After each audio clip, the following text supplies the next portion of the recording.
The low, rolling rumble of thunder swept across the open plains like an ocean wave and passed over the layover bunkhouse with a growing crescendo that rattled the rafters and windows with its passage. I paused a moment and glanced out through the open doorway leading to the covered front porch and the dim light of the waning day beyond. After another few beats, I resumed pouring a cup of coffee and replaced the decanter to the hot plate before wandering out to join Jonas. The old cowboy was resting his elbows on the timber railing that fronted the aging porch, the tin cup and a neglected cigarette dangling from his hands. His eyes were focused out across the landscape, though the last bits of afternoon daylight were rapidly fleeing in the face of the coming thunderheads. I had the feeling he wasn't really looking at anything in particular, and probably was just relaxing and letting his thoughts wander after a long day surveying the far side of the old McCullen land. I could already feel the drop in temperature, and the air felt heavy and pregnant with the promise of coming rain. He spared a sideways glance at me as I joined him, and I didn't miss the half grin he offered. He took a drag from his smoke and gestured out to the shadowed landscape.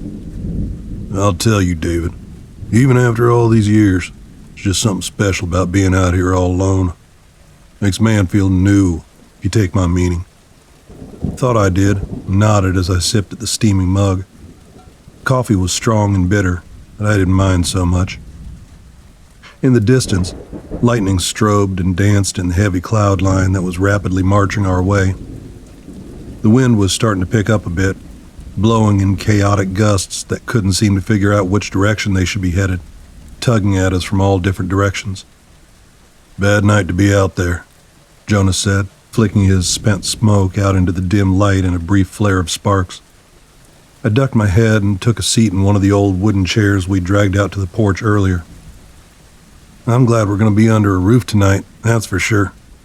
No offense, but I wasn't looking forward to sharing that tiny excuse for a tent with you, old man," I said with a chuckle. Jonas cracked a grin and took the other chair, both of us sinking back and relaxing after a long day in the Jeep. "Yeah, well, can't say as I blame you, I guess. I'm just glad the rain held off long enough for us to make it to this old place," he said, stamping his boot on the weather-worn wood of the porch. "It's been a bit since I've been out to this section. Almost forgot this bunkhouse was even out here." We'd been out riding the perimeter of the McCullen land in the Jeep since before sunrise that morning, surveying the damage caused by the violent storms that had swept through over the last week. Several tornadoes had touched down all over East Texas, causing all sorts of trouble, and Mr. Kirkman's land hadn't been spared. Earlier that day, we'd passed a quarter-mile section of fence line that was just gone, replaced with an angry brown track of destruction, nearly as wide as that scarred across the land, marking the passage of a pretty fair twister. Jonas had guided the Jeep carefully over the upturned earth while I took pictures and made notes of the location and damage. Crews would be out in the coming weeks to begin repairs, but that was for later. As the day wore on, the bright blue skies had begun to show evidence of turning nasty, but we'd been told that the worst of the weather had passed, so it wasn't very likely we were in for more than just the normal summer gutter washers. Sure, there'd be plenty of thunder, lightning, and wind, but we didn't expect it to escalate much beyond that, or at least that was our hope. As evening began to approach, Jonas had turned the Jeep away from the fence and towards a small structure I spied in the distance. He told me it was left over from the McCullen days and should serve us pretty well as a shelter overnight. At first, my stomach sank when he mentioned it, but he caught the look in my eyes and quickly followed it up with reassurances that there was nothing ominous or ugly about the place. It was just an old ranch hand bunkhouse that had been used over the years as a layover for men working out in this area. I wasn't completely at ease, my thoughts drifting back to that damned abandoned homestead, but I knew it was going to be a hell of a sight more comfortable than the two of us trying to sleep in the Jeep or share the small tent that was stuffed in the back seat.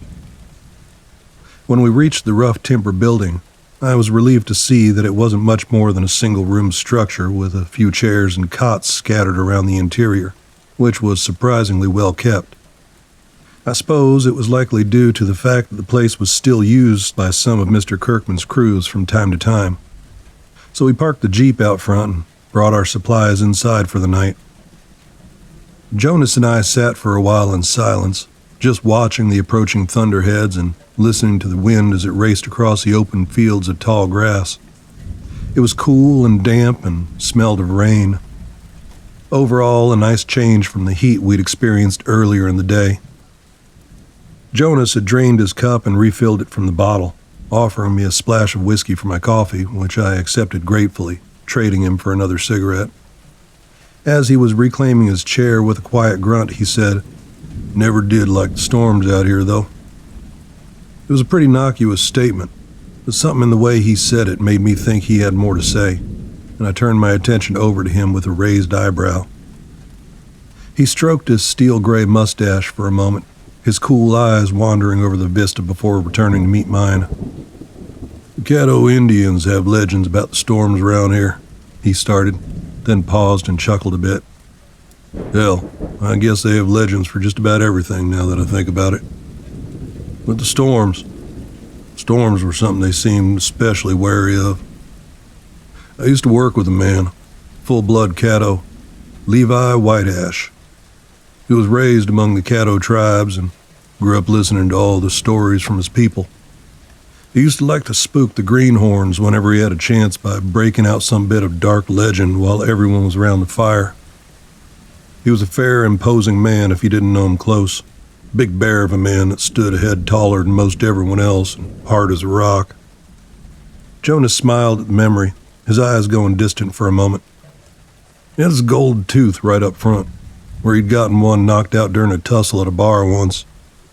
It gave him a bit of a menacing look, I'll admit. But once you got to know him, you realized he was just about the gentlest and most easy-handed man you're like to run across. His eyes met mine again before roaming back out across the plains. Hell, on weekends he used to go volunteer up some homeless shelter up near Gilmer. At Christmas, he'd dress up as old St. Nick and pass out gifts to the kids of the other ranch hands. He never married or had kids of his own, so he made up for it by trying to take care of everyone else like they were his. Jonas paused a moment, then bobbed his head almost to himself. He was a good man, good friend. A smile crept across his face, barely hidden by the bushy mustache. Of course, he did have a mischievous streak about him and took every opportunity to play up the whole mysterious red man routine. Tickled him, I guess. Wasn't anything mean-spirited about it, and everyone always ended up laughing in the end.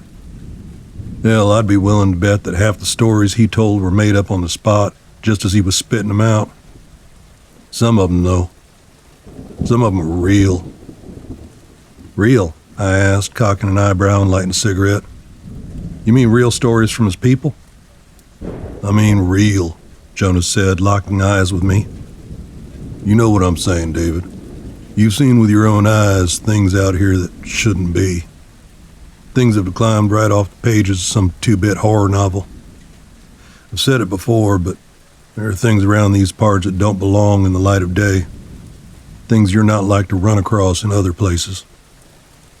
After a bit of silence, I closed my mouth and nodded, the memories of the McCullen homestead still raw in my mind. A peal of thunder shook the air and lightning lit the sky above us. I jumped a bit, despite myself, and looked back out across the fields. I could hear the distant soft hiss of rain on the tall grass and thought it wouldn't be much longer before it was upon us. Jonas sat back in his chair and continued. "Nights like this, when the storm swept in and covered everything in darkness and noise, he used to talk about the shadows that came in the night. The others. The ones who answered the call of the storm. It didn't happen with every storm, of course. Sometimes, when you were far away from the lights of civilization and safety, you would hear a call, long and low and otherworldly, just below the hiss of the rain and the howling of the wind, like a horn from hell."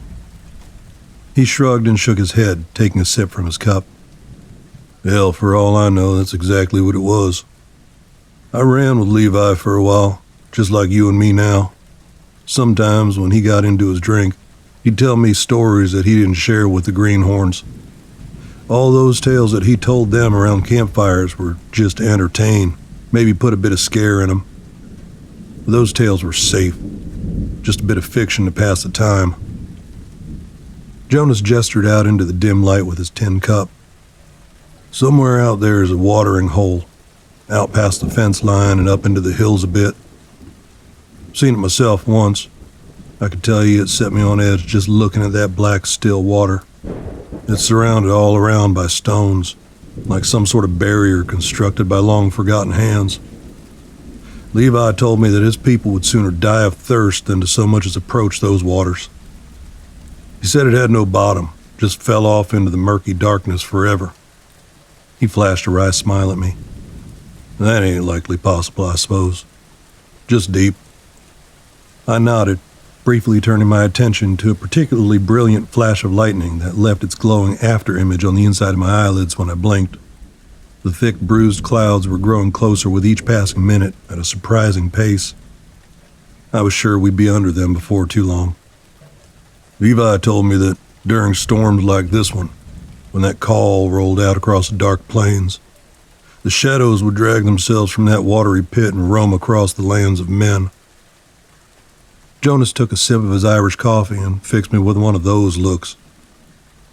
Woe be the soul caught out in the open when they came. I stayed quiet, letting the old man talk. My eyes drifted back to the wide-open grassy lands that stretched out in front of us for what seemed like forever. I watched as the foothills in the distance grew shadowed and vague, then completely consumed by the thunderheads. Felt like the land was being eaten up as they approached, like maybe if a man were to take a mind of it and drive out there, beyond the leading edge of the storm, maybe he'd find nothing but infinite blackness where the hills once stood. Jonas fell quiet, his eyes gaining that faraway look he got when he found himself wandering through old memories. I lit another smoke and sat for a moment in silence, feeling the heavy, damp air blow across the covered porch of the bunkhouse, bringing with it the earthy smells of upturned ground.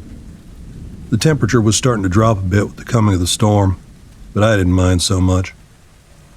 I don't think I ever met Levi, I said after a minute, taking a drag from my cigarette and following it with a sip of the now cooling coffee. He shook his head, dragged back from his reverie. No, you wouldn't have. Levi's been gone a long while now. Jonas didn't offer anything more about his friend, and I didn't press. You ever heard it? I asked instead. The call? Maybe. Hell, I don't really know, to tell you the truth. You hear a lot of strange things out here when you're alone and the storms blow in. Can't rightly say that any of them were the call, exactly. He looked at me over his cup. Then again, I sure as hell never went to investigate them either. I've seen enough to know that a man shouldn't go sticking his nose where it don't belong, especially out here. I ducked my head in agreement, taking a last drag off my cigarette before flicking the butt out into the rapidly dwindling twilight. I could see the rain now, drifting in beneath the churning storm clouds like a hazy curtain. The air was filled with the smell of it and felt charged with the lightning that flashed and boomed from within that bruised mass. I was about to stand and refill my coffee when Jonas started talking again, his gaze disconnected, distant. It was a night like this one, he said, pouring another splash of whiskey into his tin cup. A lot like this one, as a matter of fact. It was just the three of us, me and Tommy and Levi, sitting right up here on this porch and watching a storm roll in over us. Back then, we didn't use Jeeps to get around the ranch. They were too expensive, and Mr. Kirkman figured that if we already had horses, there was no reason to buy a bunch of fancy Jeeps that he'd need to spend even more money on to maintain. He gestured with his cup, a motion that took in the vast area of open land in front of us. The three of us been out riding the fences for a couple of days already when the weather took a turn that afternoon. Tommy remembered that this bunkhouse was out here. I'd forgotten about it completely. And so we rode at a pretty good pace from that fence line directly for here, hoping to beat the storm. Nobody wants to get caught out in one of these summer storms. Hell, even if you don't mind being soaked to the bone, it ain't a good idea to be the tallest thing in the area when the lightning starts looking for a way to ground. Jonas cocked an eyebrow and turned a sideways look on me. Saw a bull get struck by lightning once. Damnedest thing. Storm rolled in and the rest of the herd moved on into some trees for shelter, but this ornery thing just stood there in the middle of the pasture, like it was daring nature to mess with it. Wasn't but a couple of minutes before the bolt of lightning came down and lit the whole area in its blinding white light. Hit the bull right between the horns, burned through its body and down to its legs. Went rigid all of a sudden, like all its muscles locked up at once. I remember it took a single step after that. Just one step. Then it went still and didn't move again. He smirked, somewhere between amusement and wonder. Son of a bitch was deader than shit, still standing there, like it refused to give up. It was burned hollow from the top of its skull down to its hooves. Never fell over. Never seen anything like it. Jonas took another drink and shook his head, pulling himself back from his wanderings. He adjusted the age-worn cowboy hat on his head a bit and continued. Anyway, we didn't exactly make it here ahead of the rain, but the worst of it hadn't caught us out in the open either. We tied the horses in the shed out back and worked on getting ourselves into a dry change of clothes. Then we came out and settled with a warm drink to watch the rain. We were sitting right here, as a matter of fact. Tommy was over on my left, and Levi was sitting right where you are now. I shifted a little in the wooden chair at that, feeling a little uncomfortable, like I was somehow trespassing on a dead man's spot or something. I knew it was silly, but that awareness didn't change anything. Just then, the heavy cloud front finally reached us, stripping away the last of the dying daylight and casting us into deep shadow.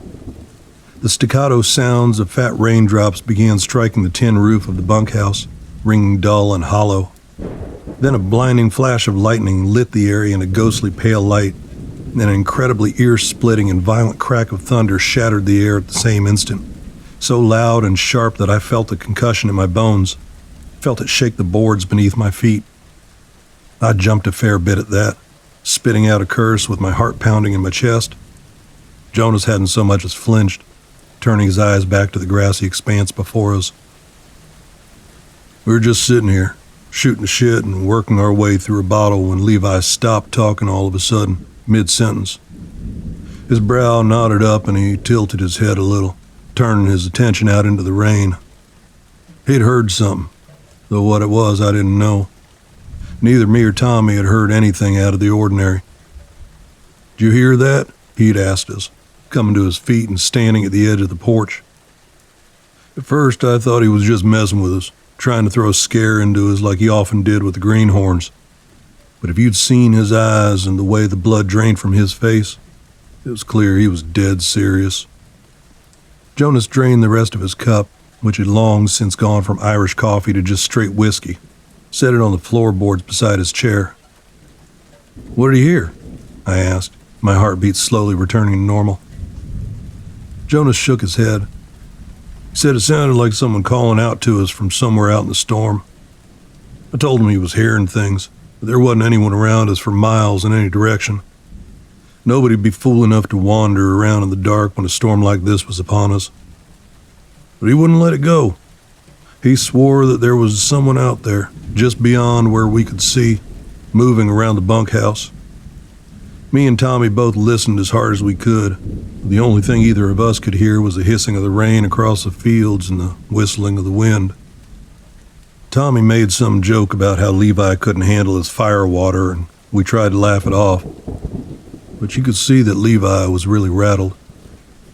Jonas looked back at me, his eyes cast in dark shadows. "I ain't gonna lie, David. Seeing this big old hoss, one of the toughest sons of bitches I'd ever known, shook up like that, well, it was more than enough to steal away any other jokes we might have had." I finished my own mug and set it atop the porch railing, lighting another smoke with my Zippo. "What happened?" The old cowboy shrugged and leaned back a bit in his chair. "Levi eventually settled down, but we all felt this weight hanging over us. Decided to just call it a night. None of us felt like drinking or laughing anymore, and I think we were just hoping to forget about it until the light of day. It's probably close to 2 in the morning when the sound of something moving quietly inside the bunkhouse woke me up.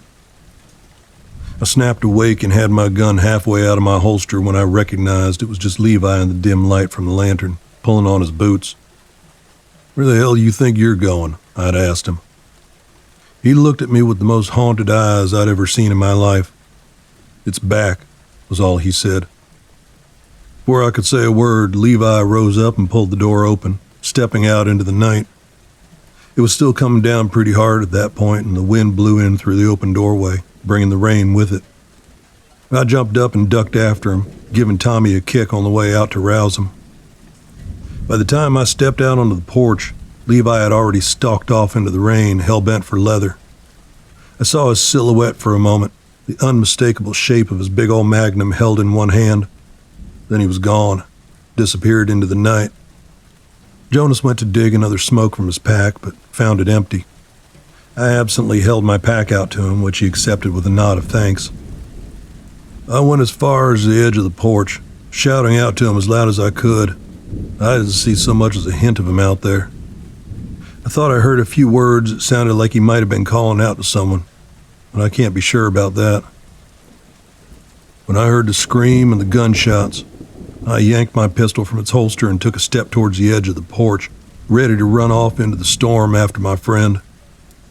I would have, too, if not for the fact that Tommy had come up behind me and grabbed my arm, holding me in place. I tried to shrug him off, intent on charging out after Levi, but Tommy had an iron grip when he was a younger man. He about yanked me off my feet when I tried to rush out again. Couldn't understand why he was holding me back, and I cursed at him to let me go. Instead, he just snatched me back again, harder this time. "No, Jonas," he hissed, his voice as urgent and commanding as I'd ever known it to be. "Look," he told me, pointing an unsteady finger out into the stormy night. Jonas lit the cigarette that he'd been holding, and I could see a bit of shake to the ember as he drew a deep breath before exhaling the gray-blue smoke. He picked up the bottle of whiskey and took a swig from it, not bothering with the cup. I don't think I'd ever seen him this agitated before. His unease was infectious. It was full dark now, and the storm hadn't lost any of its intensity with the failing of the light. My mind was trying to play tricks on me. Shadows flitted in and out of existence at the edges of visibility, and the white noise of the rain sweeping across the tall grass created ghostly voices in my ears. I touched lightly at the pistol on my hip, as if to reassure myself that it was still there. I felt foolish as soon as I did it. That didn't stop me from unsnapping the strap, securing it in the holster. "I seen one, David," Jonas said after another pull from the bottle, fixing me with those piercing eyes. "Tommy hadn't stopped me. I'd have run right out after Levi. That damn thing was waiting for me. It knew I was going to rush out after him, and it was just waiting for me." "What was?" I asked, barely above a raspy whisper. Jonas handed me the bottle, and I took a swallow. "What did you see?" Jonas paused, trying to find the words. "It was tall, 9 feet if it was an inch. Thin, gaunt is a better word, almost sickly. Seemed like it wasn't much more than skin and bones. Had this great misshapen head that was too big for its hunched body. And its hands were malformed and skinny as the rest of it, with fingers as long as my forearm, all twisted and distorted. It was like someone had taken all the wrong parts and tried to make a living thing out of them. But it moved, David. Jesus help me, but it moved like lightning, like a coiled snake. You'd swear a thing that tall and skeletal wouldn't be able to move like that, but when it saw Tommy holding me fast, keeping me from dashing off into the storm, it made this god-awful hissing moan, like the last breath from a dying man, like it was furious that I'd been snatched back from its grip, like it was hungry. Without a thought, I swung my hand cannon up and emptied it at the thing until the hammer just clicked on spent cases. It just stood there, watching me with empty eye sockets, not even registering my gunshots. Then it was gone into the darkness, just a flicker of motion that was too fast to track. "Holy shit, Jonas," was all I could say at first. "I don't understand. Why didn't it come for you? If it was right there, why didn't it attack?" Jonas shook his head and shrugged. "I'm not sure exactly. I had the impression that it wanted to, but couldn't. like it wasn't made to stand in the world of men. Maybe it couldn't come up onto the porch or into the bunkhouse. Maybe it needed me to come to it, the way Levi had. As you'd imagine, me and Tommy didn't get any sleep after that. He'd herded me back inside and shut the door, moving a chair in front of it and sitting there, like he was worried I'd try to go out after Levi again. He smirked a little bit at this, though there wasn't any real amusement in his eyes. There wasn't any chance of that, I can tell you. You know me, David. You know I'm not one to back down from just about anything, even out here. But it would have taken old Lucifer himself on my ass to chase me out into the storm that night, out into the darkness. I nodded slowly at him, considering his words carefully. Did you ever find Levi? I asked reluctantly. Jonas turned his attention back out into the heavy rain and fell silent for a bit. I could see his mind was working, sifting through old memories. I hated to prod him on it, but I needed to know the rest. Next morning, as soon as the sun was up and the storm had blown itself out, me and Tommy threw our things on the horses and set out to look for him. It wasn't hard to follow where he'd gone. Where he'd been taken, I mean. The tall grass had been flattened in a straight line, like something heavy had been dragged through it in the night. We followed it all morning, moving towards the foothills. When we reached the fence line, found a bit of bloody cloth hung up on one of the barbs. It looked like a piece from his shirt, caught up and torn as he was dragged through the fence.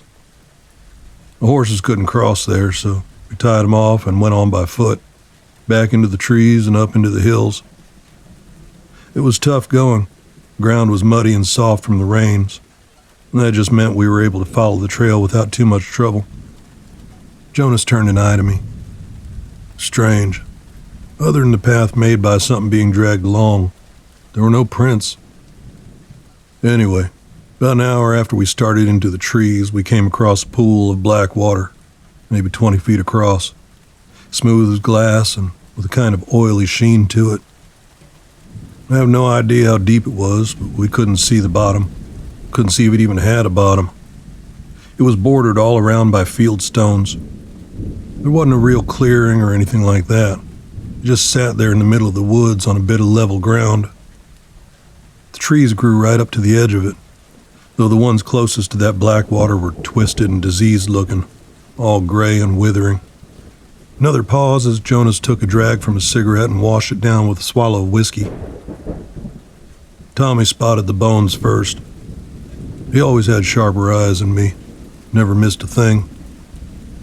On the far side of that black pool stretched out what remained of a man, stripped down to bleached bones, he continued, and shook his head in puzzlement, like he was still trying to figure it out. It was just the upper half of a skeleton. I guess the rest was somewhere at the bottom of that inky hole. It looked like it was trying to claw its way out from the water, arms all outstretched and reaching. Bones, I replied, not understanding. Jonas looked at me a moment, corner of his mouth pulled up in a wry grin, almost a grimace really, that faded as quick as it'd come. Tommy may have spotted the bones first, but I spied that familiar gold tooth still stuck in that bleached white skull right off. He fell silent again, and I felt like the story had run its course. After a few more minutes of nothing but the falling rain and rolling thunder, Jonas stood from his chair and moved to the doorway, handing me the half-empty bottle as he passed. I think I'm off to bed. Been a long day and I'm weary. Think I've talked enough, he said. He paused and fixed me with a firm eye. Don't you go wandering, David. Not tonight. Keep these floorboards under your feet, you hear? I responded with a quick nod, combination of assent and a good night to my friend. Good man. Jonas returned the nod and gave me a quick pat on the shoulder as he passed. He'd just stepped a foot through the open doorway when he stopped, his head tilting to the side and brow drawn low. His narrowed eyes found mine, and I saw that same haunted look as before. Did you hear that?